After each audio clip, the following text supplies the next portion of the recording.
Doctor Enrique Cárdenas, muy buenas noches. ¿Qué tal? ¿Qué tal? ¿Cómo estás? Te agradezco mucho que hayas venido. Eres doctor en Economía por la Universidad Yale y eres director del Centro de Estudios Espinosa Iglesias. Correcto.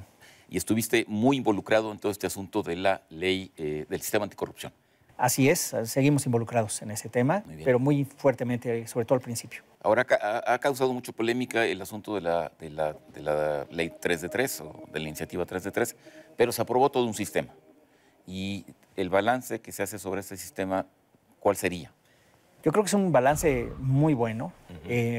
La verdad es que lo principal es el sistema en sí, es decir, que tienes un andamiaje institucional en donde hay pesos y contrapesos, en donde todas las instituciones que tienen la autoridad para poder intervenir en sus diferentes funciones tienen que hacerlo, pero si una no entra, hay otras que pueden entrar.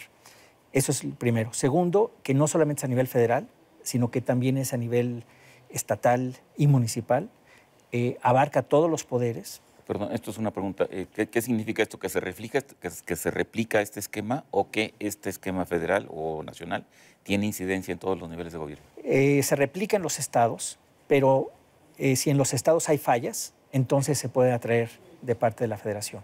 Es decir, el Tribunal Federal de Justicia Administrativa, al final de cuentas, puede hacerse cargo de cualquier tema de corrupción, eventualmente, ¿no? Sí. Pero sí se está replicando entonces un sistema que va a abarcar a los tres órdenes de gobierno y desde luego también a todos los poderes, incluyendo los órganos constitucionales autónomos, entran también los sindicatos que tienen dinero público, la forma de fiscalización ya es muchísimo más amplia de la que se tenía. Entonces son muchas pinzas que configuran este sistema. Sí, mira. Hay un fiscal autónomo. Hay un fiscal, digamos, déjame irme al revés. Primero, tienes como dos pilares fundamentales. Uno es la Ley General del Sistema, que es cómo se organiza y cómo se coordina, en donde hay ciudadanos y el presidente del sistema va a ser un ciudadano que se elige a partir de 9 personas que son a su vez propuestas por el Senado. Es decir, el Senado nombra 9 y esos 9 nombra a los 5. A ver, ¿va a ser una especie de consejo? Es un consejo, un comité de participación ciudadana, 5 personas. 9? No. El 9 son también notables, si tú quieres, sí, que son seleccionados por el Senado. Okay. Esos 9, que no son partidistas, eligen a estos 5. Okay. Y esos 5 son los que forman el comité de participación ciudadana. ¿Estos van a ser un comité que va a estar estable allí, que van a recibir un sueldo? No sé.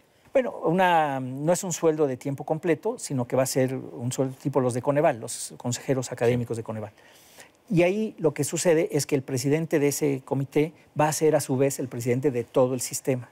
Los demás que están ahí son por la parte... Sobre los 5. Sí. ¿Uno de esos 5 va a ser el presidente o el presidente es aparte? No, uno de esos 5 va a ser el presidente. Electo por los otros 4. No, los 9 eligen a los 5 y les dicen... porque va a durar solamente un año y va a ser rotativo.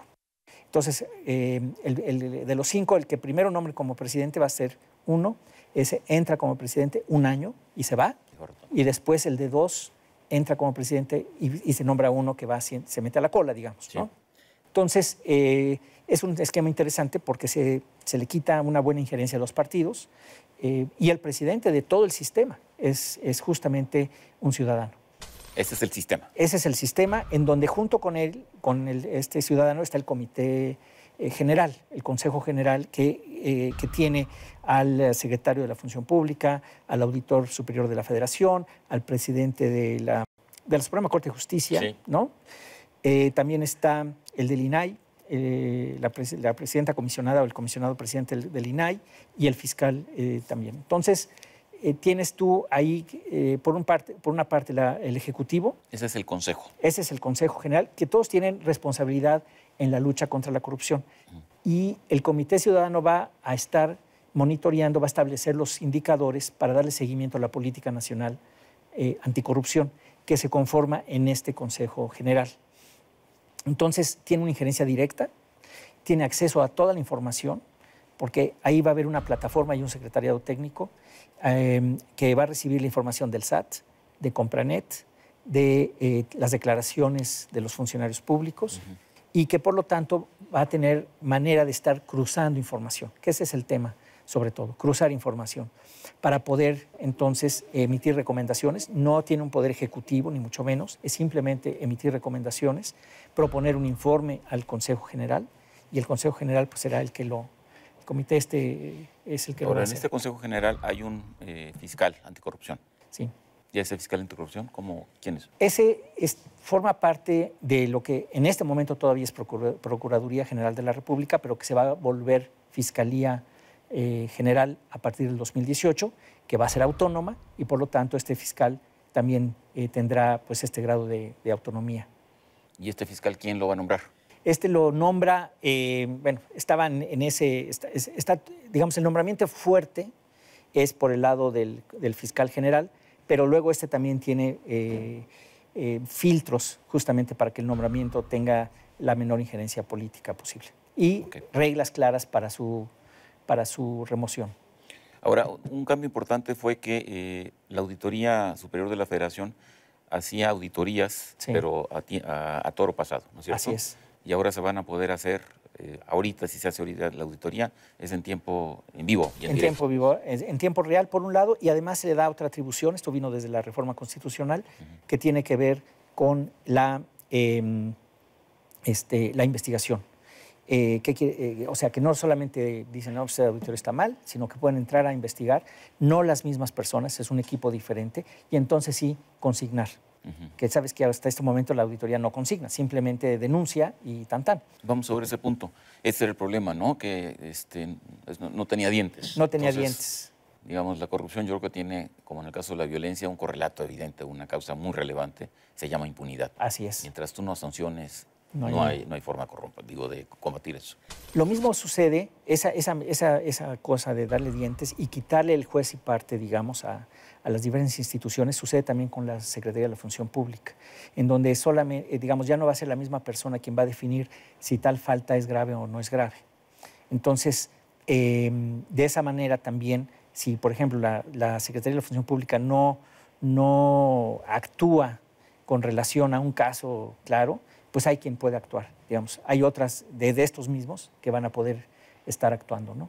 Y eso va a generar ciertos, pues digamos, no sé si sea competencia o como tú le quieras llamar, de modo que si uno no entra, puede entrar el otro.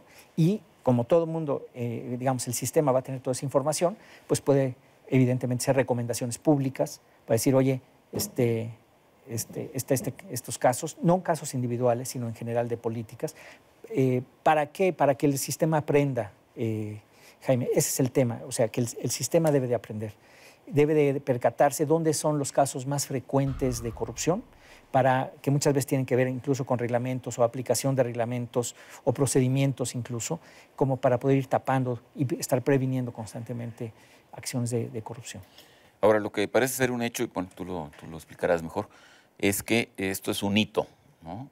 Es decir, digo, el problema de la corrupción a partir de la transición a la democracia o política que hemos vivido, se ha multiplicado, diversificado y muchas cosas más. Y había un vacío absoluto. Sí. La impunidad era lo que reinaba. Así es. Bueno, reina todavía lamentablemente. Y sí, efectivamente, esperamos que esto sea un antes y un después. Y por eso enfatizo que el tema es el sistema como tal. No es meter a alguien a la cárcel y ya. No es irnos por 2 o 3 pesos gordos, sino más bien es establecer el sistema que asegure que se estaría previniendo y además sí investigando y sancionando a quienes sí entren en ese terreno. Hay otro tema muy importante. Varios delitos que para todos eran casos de corrupción, por ejemplo, el conflicto de interés o obviamente los moches, etcétera, ahora sí están tipificados, tanto por la parte administrativa, en la Ley General de Responsabilidades Administrativas, pero también en las modificaciones que se hicieron al Código Penal. Entonces, ya tienes instrumentos, ya tienes dientes otra vez para poder castigar muchos de los delitos que se estaban cometiendo. Y uno de ellos, y aquí es muy importante, es que nos vamos por las redes de complicidades. No solamente por el que firmó el último cheque, digamos, ¿no? Ya ves que siempre típico, pescas al 8º nivel, que es el que firma el cheque, porque pues, te ibas por el documento. No, el sistema permite ahora ir por toda la red de complicidades y además al sector privado. Es decir, no solamente al sector público, al funcionario, sino a quien hace el contubernio con con el sector privado. Y ahí pues es muy importante esto que todo el mundo sepa. O sea, la gente privada que hace tratos con el gobierno, digamos que le vende servicios, etcétera, pues está sujeto a esta ley también. Es decir, ahí también puede haber conflicto de interés, ahí también puede haber soborno, en fin, ¿no? Enrique, eso nos come un poco el tiempo.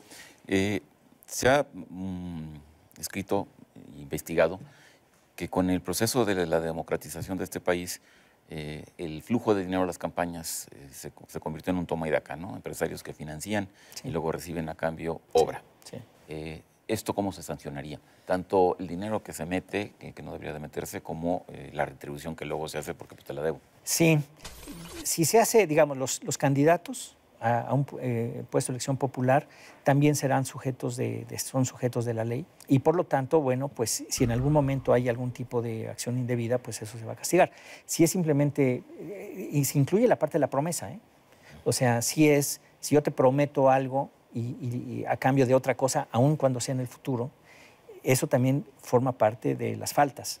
Entonces, claro, hay que demostrarlo, pero vas a tener más elementos para poderlo demostrar. Entonces, por eso te digo, incluye muchas cuestiones que antes no eran consideradas delito o eran en todo caso consideradas como una falta administrativa, quizás hasta grave, pero no penal, y que ahora sí se vuelve penal. Entonces, me parece que ese es un elemento importante. La denuncia es otro.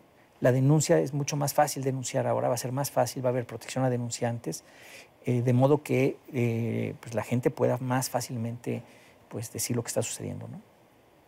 Oye, se nos acaba el tiempo. Entonces, en resumidas cuentas, pues es un gran paso adelante. ¿A quién hay que felicitar? Porque no hay mucho que felicitar en este país de repente y esto parece muy bueno, ¿no? Mira, es muy bueno. Yo creo que hay que felicitar a la sociedad en general de que se sumó pues a una iniciativa que era de una de las 7 leyes que se aprobaron y que realmente pues, ha generado una presión. Los medios también han generado mucha presión porque no ha sido fácil, ha habido mucha resistencia y hay un grupo de legisladores que han actuado pues, muy bien empujando también estas cosas, pero ciertamente ha sido, debo decirlo, un triunfo del país, de la sociedad, porque gratis no fue. O sea, no fue graciosa la entrega de estas cosas. Ahora, para terminar, tú dices que esto entra en operación completa y definitivamente en 18. Pues digamos, va a irse implementando, se tienen que nombrar, por ejemplo, el Consejo Ciudadano, se tienen que establecer nuevas instituciones, se tienen que cambiar reglamentos internos de las secretarías o de la Auditoría Superior de la Federación. En fin, va a haber un tiempo en que esto tome, al menos quizás un año por lo menos, pero la idea es que sí, para el 2018 tengamos ya este tipo de reglas que permitan pues, impedir mucho de la corrupción que lamentablemente tenemos. Pues te agradezco mucho, muy interesante y una felicitación porque tú estuviste muy metido ahí. Pues muchas gracias, pero felicidades a todos, Jaime. Muchas gracias. Exactamente, felicidades a todos, perdón. En Contexto, buenas noches, hasta la próxima semana.